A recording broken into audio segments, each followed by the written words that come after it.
kyange amaze okukiteeka ku tray kuba namaze dda okukijjamu.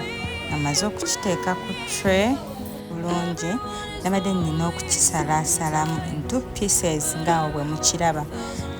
Nakyawuddemu pieces era 4 seetumiikiriza kwongerako piisi endala nga bwe nasaze era bwe nakyawudde.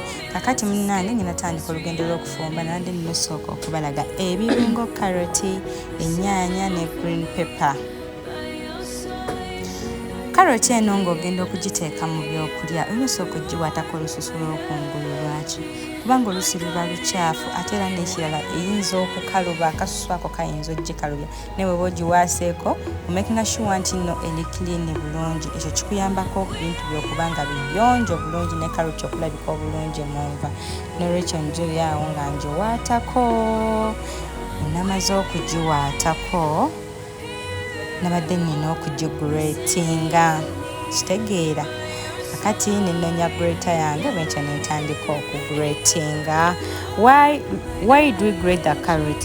Kubanga carrot eno bw'ogigratinga ewa envaazo ne bwe kitabeera kyennyanja ewa envaazo that thickness ne zibeera ng'oziraba ziggumidde ne bw'oziteeka ku sowaani nga zeekutte bulungi. Ne bw'oteekamu ebirungo ebirala obeera teweetaaga bwenzaali bungi kubanga carrot eyo ewa thickness mu nvaazo. Okugiguratingako n'ennyaanya zange naziguratinze, ebirungo byange ndowooza mubiraba obutungulu, garlic then green pepper. Bwentyo nga maze okutegeka ebirungo byange natadde entamu ku kyoto.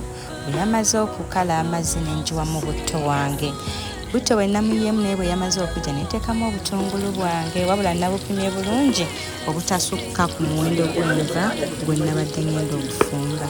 Obutungulu buno olina okubuwa obudde ne bukala bulungi nd'obulaba awo nga bubrowninze. Bwe bubrowninga buwa envaazo akawoowo akalungi ate era n'ekali kakkala kavaayo bulungi enva ne zitabeera nga zitangaala. Okitegeera ndowooza obulaba awo nga bumaze okukola ki okubrowninga. After browning naleese ebirungo byange eby'ennyaanya ne karoti nsobole okubiteekamu era ndowooza olaba awo nga mbiteekamu. Yes.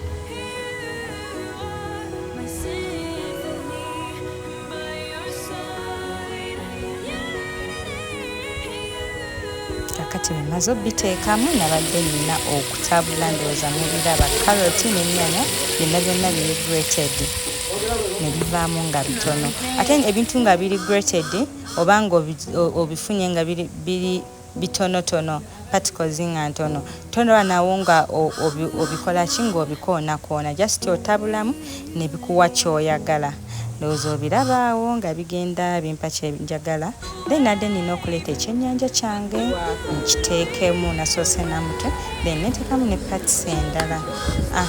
Awo nga bimaze okutokotamu nataddemu green pepper yange. Lwaki green pepper ono muteekamu luvannyuma kubanga ajja mangu obuteegottagotta ne kali kawoowo kubuliramu omuteekamu after.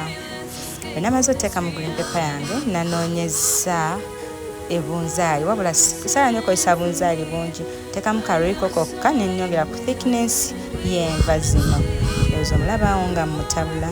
After okumutabula olina omakinga sure nti nno particles ezo ziggwamu bulungi. Bwe zimala okuggwamu then n'oyiwa mu nvaazo. Ojja kufuna enva nga zirimu akawoowo ate nga zirabika bulungi nga bw'oziraba awo. Oh my God.